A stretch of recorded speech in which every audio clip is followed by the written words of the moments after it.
All right, here we go. Another show. Ready? Yes, always ready.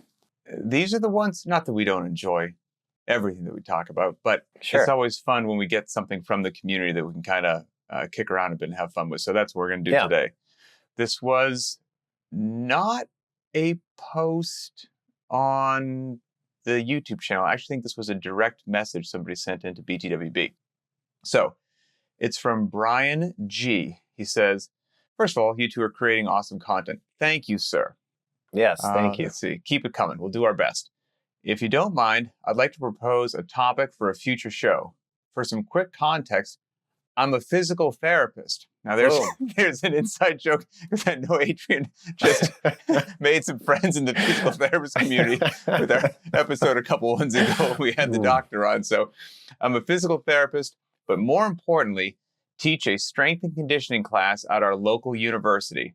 I'm paraphrasing a bit, but a student recently asked me, how much intentional hypertrophy work should CrossFitters at different levels perform? He's referring to sets of 5 to 30 repetitions with both compound and isolation lifts involving adequate rest intervals. I answered the question, but I'd love to hear your take on this, having spent so much time around affiliate members, but also world-class CrossFitters. So this was one we kind of had on the shelf for a couple weeks, and we're getting to it right now. And when we chatted, we gave you a quick call yesterday when we were chatting about it, and you said this would be a good one to also dovetail with maybe just accessory work in general. So we're going to kind of touch on both of these two worlds here. So when you initially hear Brian's question, what pops to mind? Well, the first thing that pops to mind in my brain is why. Why are you of the belief that you need to do accessory hypertrophy work, or what is it that you're hoping to get out of it? Because I think that's going to really dictate what your next course of action is. And to me, I can think of a couple different reasons that categorically extend to kind of big buckets. Number one, you want to look a little bit different. I think that's something that if anybody's truly honest with themselves, a part of why you're choosing to work out and be healthier, there has to be some sort of aesthetic the aesthetic motivation side of the there. house jumps to mind. And that may not be the entirety of it, but hey, nobody's going to fault you for wanting to look a little bit better filling out your shirt or with the shirt off or whatever it might be. Now, I'd say if that's the primary motivation for why you're engaging in physical activity, well, then CrossFit might not be the best path for you. I think there might be other ways to achieve a physique faster that if that's all that matters to you, then maybe that's the right path. As far as adding in some intentional work on the side, I would argue that if you're not interested in becoming a swole monster, you're not looking at being the Rock out there, but you do want to have your physique improve a little bit, I would say that it's probably worth your time to spend a little bit more effort looking under the hood of your diet and your general lifestyle habits than it would be to add an extra set here or there of whatever accessory work you're doing to try to grow some muscles. That would be my approach there. Tightening up the diet sounds a lot less fun than some hammer curls. I'll tell you that. Absolutely. That's the rub right there. Yeah. I'll tell you that right now. That's bucket one is let's be honest, like, why are you of the belief that you need to engage in this, or why would you think that somebody else would need to engage in this? And if it's something to do with aesthetics, well then, hey, there might be better energy served somewhere else. If it is for better performance, you believe that this is going to lead to better performance, well, I don't think that some additional kind of muscle building activity is going to have a dramatic effect on things outside of the core activities that you're already doing. So for example, I want to get stronger at the squat. For most people, and I mean, most of us are going to be in this kind of novice to high novice category indefinitely. Like, I'm never going to be an advanced lifter. It's just not something that I'm really truly interested in, nor am I going to put the time in to get to that elite level. So for most of us that are in that kind of strata, I think time spent on the activity itself is going to have a much more profound effect than trying to do a bunch of other things and piece them towards that end.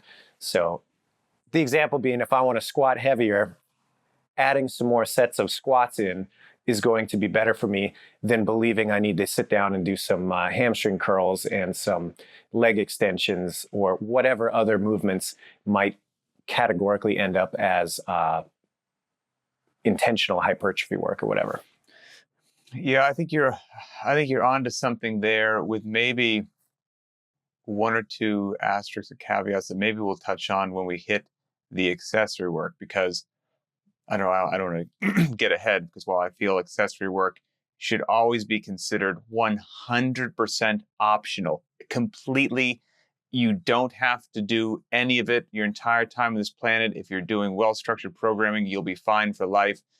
But I do think there are some interesting cases of, maybe an athlete has been doing that and now they're a veteran lifter and they've plateaued in a certain area and they're going to explore something. Sure. I think there's something there that we might be able to say has some value. But if we're going with, in general, the most that we say all the time, most people, most circumstances, most of the time, which is, I'm going to assume, since this individual is a strength and conditioning coach at the local university, that whoever is this student that came up and asked this question does fall under the most sort of a category. And so that being said, yes, I feel time spent doing the actual thing that you want to get good at, such as the squat, is going to serve you better. There's something that,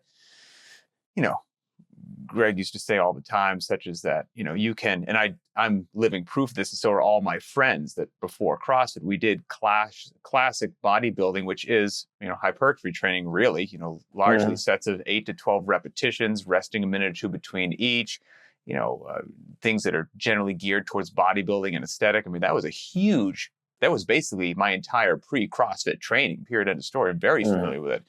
Read all the books by Lou Ferrigno and Arnold Schwarzenegger and Joe Weider. I mean, you name it, lived it. And had a horrific squat when I started CrossFit and had really no capacity to deadlift to speak of in any way, shape, or form, although I'd spent how much time on the leg press, the leg extension, the leg curl. I mean, you name it, just dissecting the muscle groups that should be involved with the actual squat and training them individually in a hypertrophy sort of fashion. Then years down the road, got introduced to a functional movement, barbell on my back.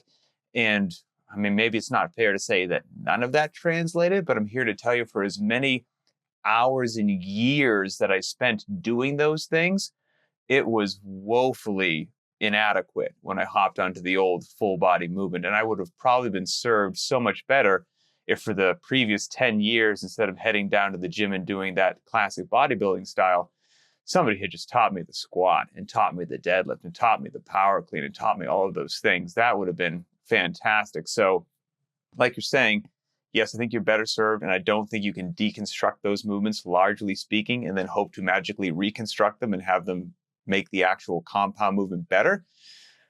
But I also have to say that in Brian's question, maybe this is just how the university student phrased it to them, but their definition of what hypertrophy training is really so huge and broad that it's like this bucket that encompasses everything. I mean, most people don't assume 5 to 30 repetitions. You're usually going to hear people throw out 8 to 12, maybe a little higher, maybe a little lower, but that's a good general. 5 to 30 that's usually not associated with that.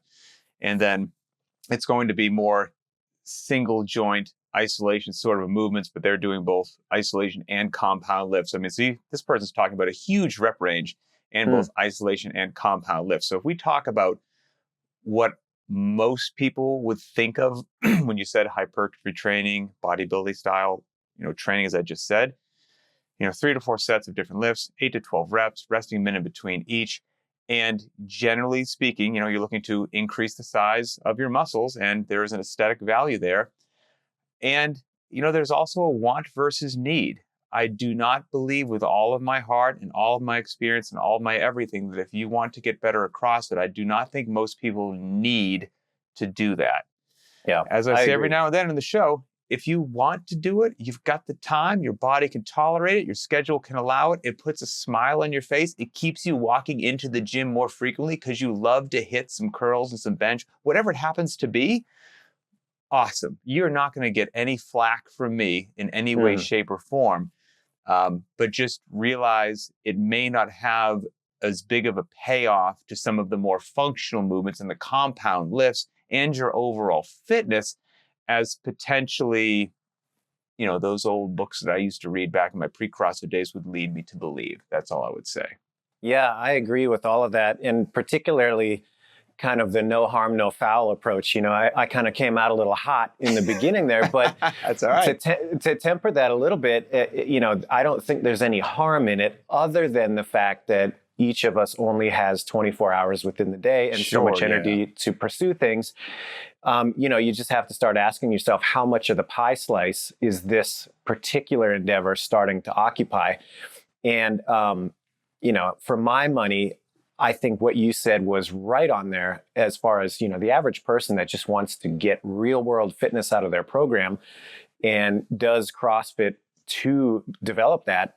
You could go your whole CrossFit career, quote unquote, without ever doing any sort of accessory or, swole sesh kind of workouts, and you would continue to move the needle forward for a very, very long time. But yeah, if it does motivate you, it's fun. It adds a little bit of spice back into the mix. Great, nothing wrong with keeping yourself in the game in that regard. Just from time to time, ask yourself, how much of this pie slice is it occupying, and how much does it need to in order to maximize what I really want out of this? And that's, I think, where people kind of, obviously they'll change over time. You what's important to you, your goals, that sort of thing. It will change from time to time, and it will ebb and flow, as will your motivation. But I think there's an honesty factor in there that you have to come back and say, all right, what is really serving what my stated intent is versus what is something I'm doing because I don't really want to push that hard on Fran and I would rather come in and grab the barbell and do some standing curls or whatever.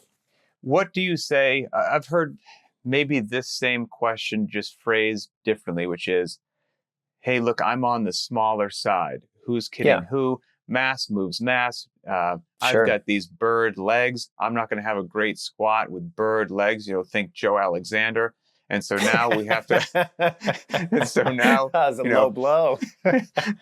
So now, I want to increase the size of the muscles on my leg because that's going to then change my body in a way which should be more advantageous to me developing a bigger squat. And the thought being that that's not going to get done with me just squatting on these heavy days, that maybe I need to add in some of this hypertrophy to grow what I've currently got, and then I can get it strong. I think it's cart before the horse type thinking for the most part. And I'll go back to the point that I made in the beginning, which is if you want to get bigger, smaller, leaner, whatever, the decisions that you're making around your training time, mostly via diet, are going to have a much larger influence on that than, some of the training decisions that you make in the gym. So if I had somebody who was, quote, undersized and they wanted to gain some weight and they wanted to get a little bit stronger, I'm like, yeah, I think there's nothing wrong with adding a little bit more volume via the big compounds that they're already doing and supplementing some strength training maybe. But the real question is, what are you doing to support that? What are you eating? And, I'm a person who's never been enormous. I probably never will be. It's taken a lot of time and effort to even, maintain the muscle mass that I do have. I think most people in that don't understand how much you do need to focus on the diet in order to drive that forward. If you're somebody who's already naturally lean, has a high metabolism, et cetera. Mm-hmm. I just had something in my head that went away. Let me finish that. I guess what I would say is that the stimulus also, if you look at it from, what is going to send a very strong signal to the body that it's time to get a little bit bigger, a little bit stronger. The 30-pound dumbbells that you're going to be using for some of these isolation lifts, or the couple of 100 pounds that you're going to be hanging on to. There's a much more dramatic response from one versus the other. And I think there's what I want to say is I think there's some good overlap that people should appreciate, which is classic hypertrophy work in that 8 to 12 rep range. Generally, that's a moderate loading, resting a minute or so between sets. that's, not the same as what somebody would define as just strength training. That you're just trying to get strong with much lower rep ranges and much higher loading. Now, if you're looking to also increase the size of your muscles, well, here's the deal. It doesn't just happen with hypertrophy training. If you are doing major lifts such as squat, dead, press, clean, on the lower, ones, twos, threes, fives, sets of 7, the heavy 10s and all of that, and you're getting stronger, those lifts and that rep range with the systemic hit they have to your body are going to cause the same thing to some degree that you want to get from the hypertrophy, which is growth of the muscles due to strain, aka some damage being done, and then recovery. Strain, some damage being done, and then recovery. But you're going to be doing the lifts that you'll just get so much out of at the same time that, again, want versus need, do what you want. But I would encourage somebody, stick to those wonderful compound lifts. You do them in your heavy days, you do them in your mixed modality metabolic conditioning days as well. You're going to cover your bases wonderfully. And I think you're going to get the fruit that you're looking for without having to spend so much time on what would be classically defined in that, Schwarzenegger Encyclopedia of Bodybuilding kind of a book as well. And like you said, to some degree, as sad as it is, there is also like a bit of a genetic component to some degree of how swollen big you're going to be able to get your muscles. Not all of us have Dan Bailey's genetics to just become this house of an individual. I'm here to tell you, and I think most people can relate to this. You said you have to, you got to work your tail off to maintain the weight that you're at right now. I spent so many years of my life in that classic gym setting, doing everything I could get my hands on to give me these huge football-sized calves that would be the envy of all my friends. I mean, a decade of my life, just hypertrophy, everything you could. I look like I was born without calves. I just have skin wrapped around my shin bone, and there's nothing else there. For whatever reason, the work doesn't matter, the work that I put in. It ain't there. My lats, I just look at them and they get bigger. Like it's just one of those things. So to some degree, there's going to be your genetic predisposition as well is going to come into play in this. So again, I would focus on the lifts that are going to drive your work capacity across broad time mode domains forward, those major compound lifts. So yeah, I agree. So, to dovetail back to the original question, if the question is how much additional work is necessary in this kind of dedicated looking to grow muscle type of lens, I would say that really you don't need to. I think that's something that is a consideration way further down the track, if at all. Mm-hmm. If I had to encapsulate it. And a lot of times, if you are doing the bodybuilding stuff, you're looking to get a little bit bigger. That usually means the scale's going to go up a little bit as well. If you're looking to actually, increase the size of the mass that you're walking around with. Another funny story of just pre-CrossFit days versus CrossFit days, bodybuilding training versus functional movements. So I did all the machines, all the single joint, all the stuff that we said forever and ever and ever and ever. And then I think I said this in a previous episode to throw myself under the bus. First time I ever tried a 1 rep max deadlift was in Castro's garage. It's 2005. I weighed 185 pounds and I was like right around 275 or failed at 275. Like that was it. Now, fast forward 16 years later, I'm certainly not a professional power lifter, but my deadlift's gone from 275 to about 450, and my body weight has gone from 185 to 183. So I'm 2 pounds lighter to gain all of that strength because I actually started doing the functional movements. And I wish I had got on that train so much sooner. So just kind of take that for what it's worth. Yeah, absolutely. That was going to be my question is, when you're going back in time 20 years and you're talking about young Pat doing all these things in the gym that were just kind of standard bodybuilding style training. I mean, how dramatically different is your physique now versus what it was then?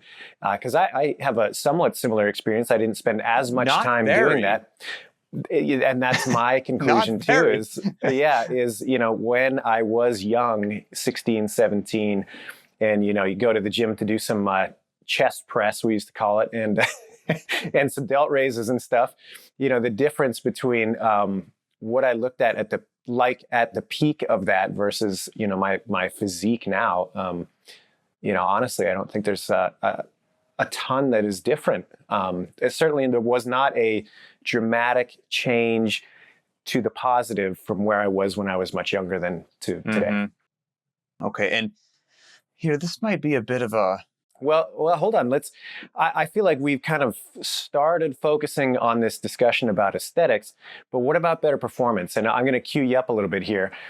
What do you think, Pat, as far as I have trouble with, let's say, the snatch, and I believe it's because there's a certain part of my body that is weak, and therefore I need to do a bunch of accessory work to perform better. What do you think about that conclusion? I think if we're talking to Chad Vaughn, it's a maybe because he's been doing it for so long and he's at the pinnacle of the pyramid. I think if we're talking to 99% of the people enjoying this podcast, it's you should keep doing the workouts that you're doing every day and practice the actual snatch, not necessarily, hey, I might enjoy doing some SOTS press, we can get into that later, but it's most likely going to be practicing and improving your technique, improving the neurological components that make that lift better. That will probably serve most people far better than something else, in my humble opinion. Yeah, I'm inclined to agree. I think that the more time you spend doing the thing, for most of us meaning, again, the kind of beginner through the high novice category, those of us that are generalists by definition and by intent, I think that doing the thing more is going to be the most economical use of time. There was something you touched on it a second ago. It was, hypertrophy, yes, focusing on the diet being so huge. And then what did you say? You said something which got my mind going, which was, I can't remember what it was, but usually these questions are related to, get my muscles bigger so I can get stronger. I mean, that's usually where it's going. It's not get my muscles bigger so I can get weaker. That's usually not where the conversation goes.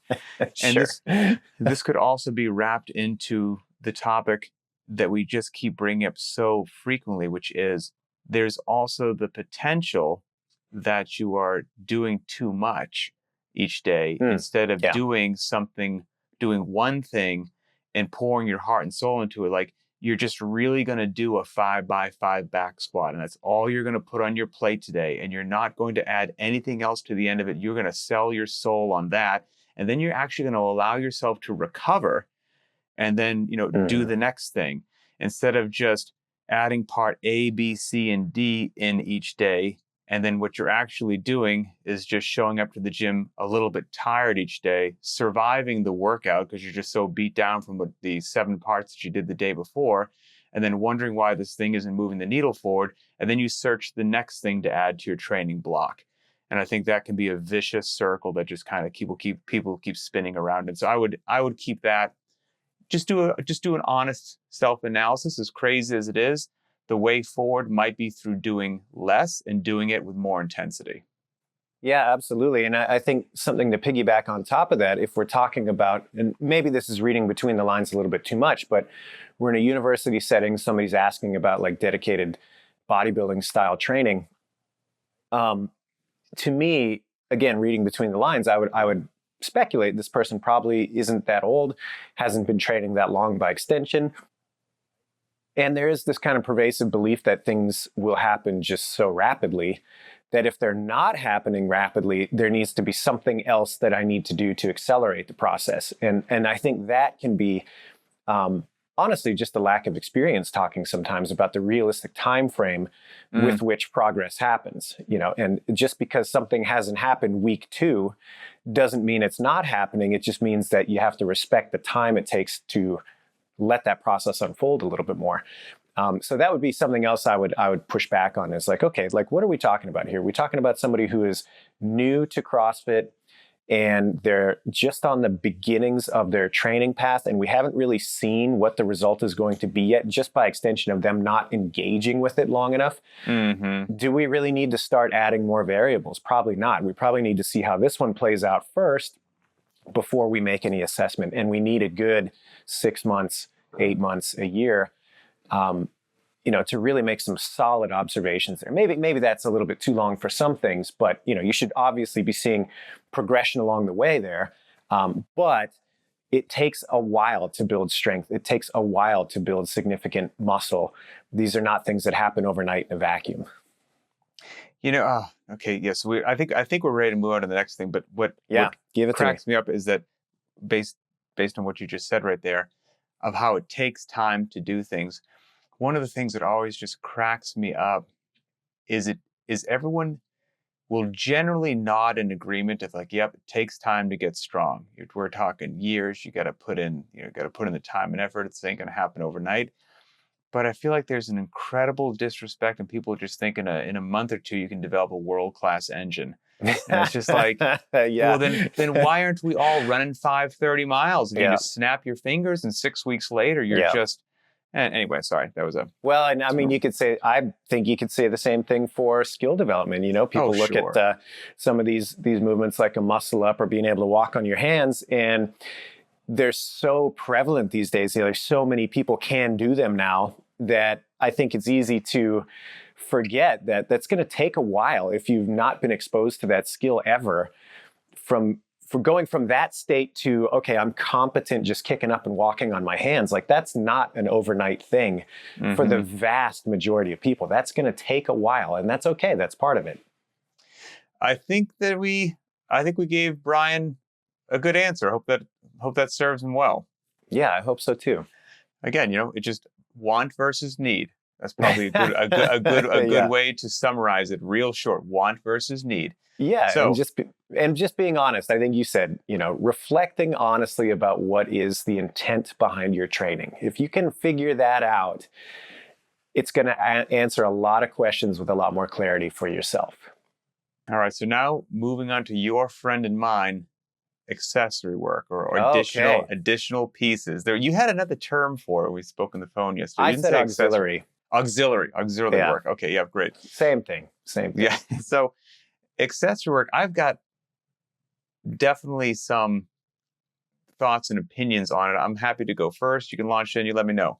No, I figured I'd let you go first on this. And, in my mind, I'm like, man, we've already kind of covered it. But so I'm curious to hear what else you've got strong feelings about with this one.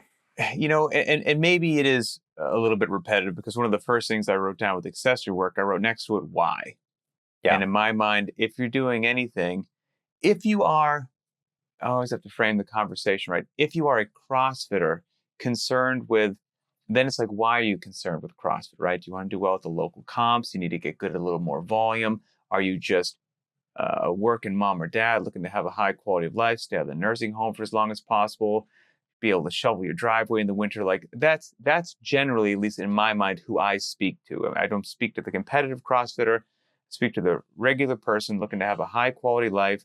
They don't want their knees, back, and shoulders to hurt or ache from what they're doing. They actually want to feel better and be more capable. And long-term health and fitness is the goal. And that's everything from regular individual to, I would also include first responder, police, firefighter, military. Yep. You're all in that camp as far as I'm concerned. So now the question comes up, accessory work, do I need to do it? Well, then it's the why. And in my mind, it should be, if you are choosing to do anything, to increase your capacity to do functional movements, work capacity across broad time modal domains. With that being said, people love accessory work, and I actually program it for my affiliate. But I'll tell you this, I drug my feet for the longest time, and I eventually started programming it a couple years ago, kicking and screaming the entire way. And every single solitary week before the new week starts, I say the same thing when I put out a video. This is completely optional. You never, ever have to do this a single minute of your life to be wonderfully fit and happy. Period. End of story. Now, with that being said, if you are somebody that for whatever personal reason, you feel that you want a little bit more, you're craving a little bit more, and you feel that would benefit your goals, well, we can give you some things that are intentionally and intelligently laid out based upon where we've been and where we're going so that you're not doing nonsense. But these will be ideally to improve your capacity to functional movements, not necessarily increase the size of your biceps. Yep. Right? So that's the primary focus right there. And again, you don't need it. It can be beneficial for, for a novice athlete, and even in probably most intermediate people, just doing the workout of the day. You're still in that developmental phase that you're getting everything that you need right there. But now if we start talking about somebody who's been around 5, 7, 9 years, and they're pretty darn good, capable, well-rounded athlete that's been doing things for quite some time, and maybe your squat has stalled, something has stalled. Well, great. Hey, you know what? Maybe there are some things that you can play with outside of the scope of the regular workout of the day. If for whatever odd reason, getting that 1 more kilo on your back squat, you've decided that's going to be just, you're on it. That's really, really, really important to you. Hey, fair enough. Okay, that 1 more kilo on your back squat might not have any noticeable gain on your work capacity when we're talking about the broad scope of your fitness in any way, shape, or form, but you're chasing this one goal. Okay. Maybe we can, some things that maybe we don't see regularly in the programming, such as a glute ham raise might serve you really well. Or maybe we identify it's a bit of a midline deal, and the L-sit's a wonderful exercise that you don't see in most workouts of the day. So you're going to spend some time really hitting your midline in some different ways that you don't normally do. I can see that stuff. Great, fantastic. But I think it just has to be tempered with, why are we doing this? What are the athlete's expectations? What are we realistically expecting to get out of it? And then you approach it with eyes wide open. That's what I would say there.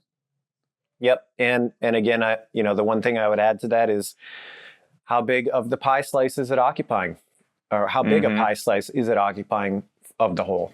Because everything I just heard you say would suggest that even when you are at the point that you're saying, okay, maybe this is appropriate for this athlete, it is not a predominant aspect of their training. This is not something that occupies even close to the majority of their time. And I feel like in a lot of ways, that's where people end up almost out of some sort of, it's weird. It's like you reach a certain point and people believe that there's like a duty to spend more time doing it. As opposed to just saying, hey, you know what?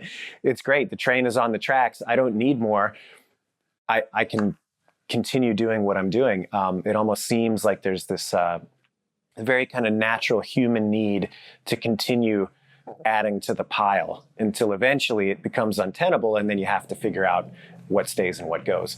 But anyway. Yep, for sure. And again, there's to each their own individual needs. And if you are that person that is ready for it, has hit a certain plateau, and there's some fun stuff that is beneficial, static holds and things like that, that you won't regularly see in a program workout, but are unquestionably wonderful movements and will drive your, central nervous system will be on fire trying some of these static holds, and there's benefit there. But the goal is to make you better with your work capacity. Not, like I said, when I look in front of the mirror, check out my pectorals, whatever it happens to be, which is great, but it's not, at least that's not why I don't program accessory work for aesthetic purposes. I put it that way.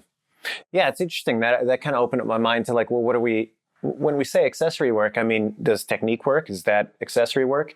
I will put sometimes as accessory work, which maybe some people will think as, bent over rows or something, which certainly, or, Bulgarian split squats, things that you will see in there. But I'll also put in accessory work, 10 minutes with the Bergner warm-up. Right. Or 10 minutes, work on your handstand walking. That's just practice. Yeah, well, maybe 100%. So then maybe I have to amend some of the things I said. And if we're talking about the framework of accessory work being, spend some more time with things that are not in the main course of your workout, I can completely get behind that. If it's accessory work in the sense that, okay, let's take for example, a deadlift day, we just did a 5x5 deadlift, and now the expectation is that I also have to do a bunch of, back extensions and good mornings and walking lunges and that sort of thing. I'm like, I don't know that the utility is as useful anymore, or if there's as much utility there.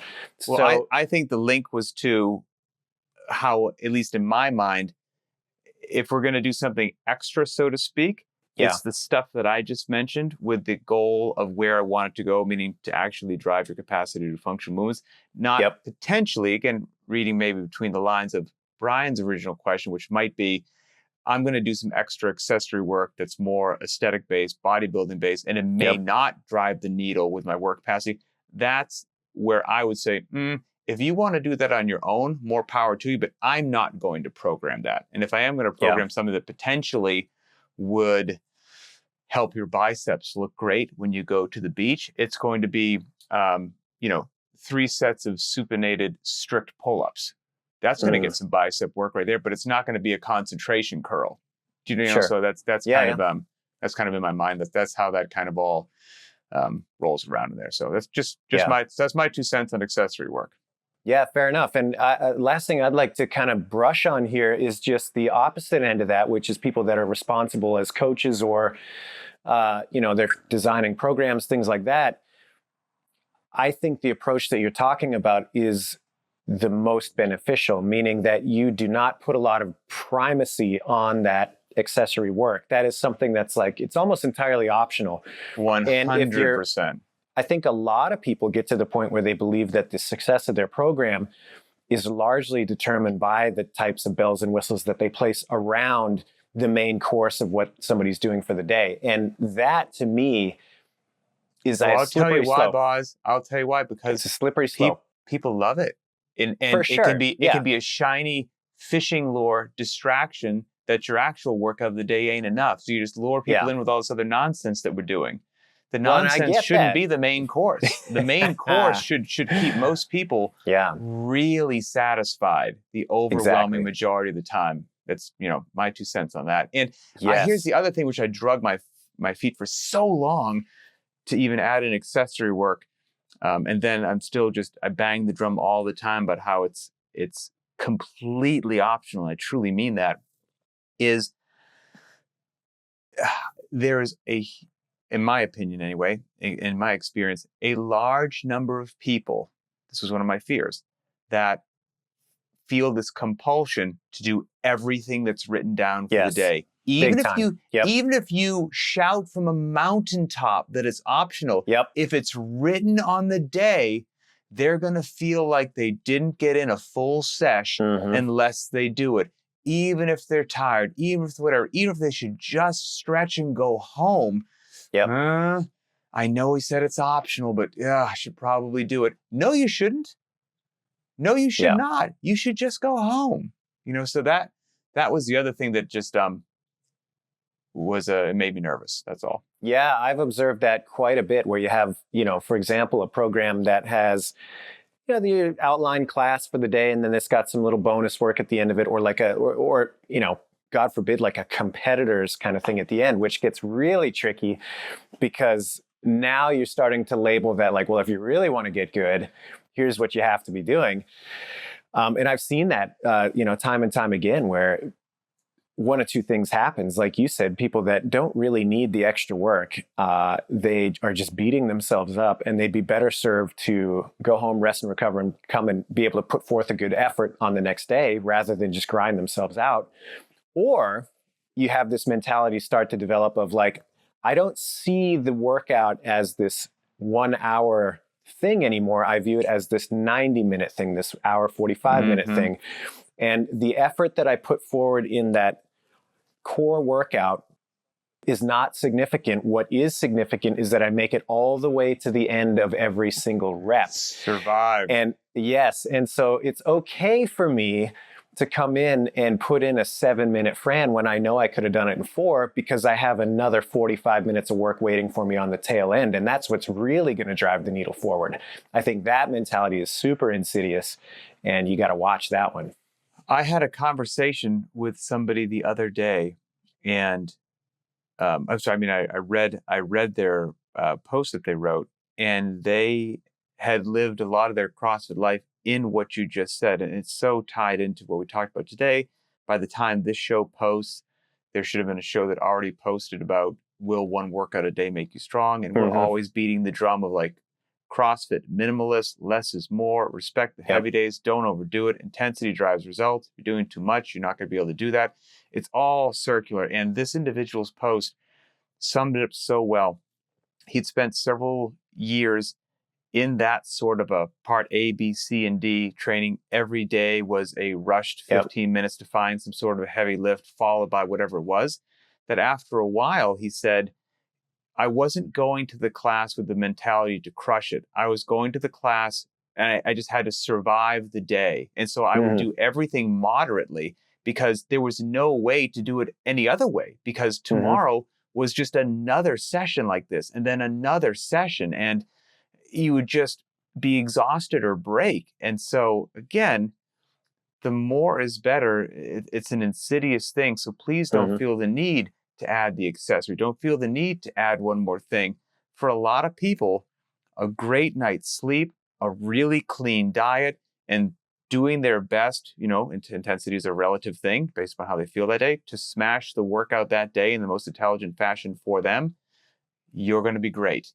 You're going to be 100% great. So that's my soapbox right there. I'll die on that hill. And I'm with you. I agree. I think largely it's not necessary, although it can be fun at times. And here's the other thing, and I hope this is so profoundly obvious to the audience at home, but maybe not. Maybe that, I'm sure people feel like they know us because they hear us every week, and that's great. That makes me happy. But, they don't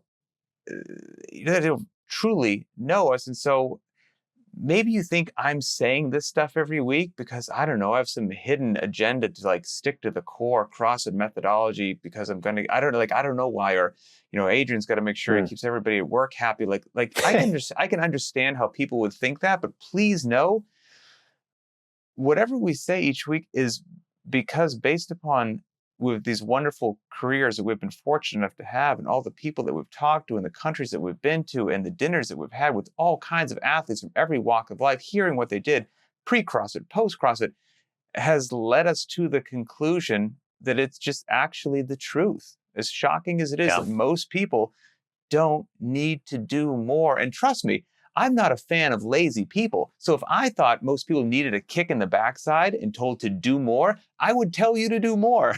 But truth be told, you just need to go do the one thing and do it really well. Do it really well. And I think it will serve you better than anything else. So that's okay. I'm done now. Yeah, I completely agree. I think it's all about trying to maximize the effort that you can within the confines of that thing for the day. That's the most important way to focus your energy, as far as I'm concerned, and as far as what I've seen. When we first brought this up, I thought this was going to be a quick show. We've been chatting today. I think that's usually the case. A couple of old windbags. Yeah, man, I got to be honest too. I feel like it took me a while to find my feet. I just feel like my level of articulation is not at an all-time high at the beginning of the episode. Don't you remember we did that show again about the importance of brevity? Yeah, there you go. I got to take my own medicine. So hopefully, Brian, you hear this. Hopefully it serves you well. Hopefully people out there in the CrossFit world, the strength and conditioning world in general, with regards to the workout of the day, accessory work, hypertrophy, hopefully you benefited from that. But look, here's the deal. Boz and I are wrong all the time. We can just tell you to the best of our ability what we really think is true. So find this episode on the btwb YouTube channel. Has your life experience or working out experience aligned with what we said? Are you wildly way off? Either way is cool, but we want to hear what it is so we can all get better from it. So post your thoughts and feelings in the comments. We certainly read those things. We appreciate them. Helps drive content. For example, we did Brian's question today. And as I've been saying for the last handful of shows, if you want to help support the show, awesome. We got a way for you. We've got all these different cycles and programs that we've helped create, from first pull-up to barbell capacity programs, handstand walk, you name it. And those can be found at programs.btwb.com/VNR. And you don't have to remember that. If you go to YouTube, that link is in the show notes. And we also have a couple really cool on-ramp programs. We've got a bodyweight on-ramp, a dumbbell on-ramp. So if you yourself or somebody you know is looking to get into this wonderful working out world and they need kind of a self-guided course to figure things out, those on-ramp programs would probably serve them very well. So check them out. We're pretty proud of them. So that's it. As always, for Adrian Bosman, I'm Pat Sherwood, and we will see you next time.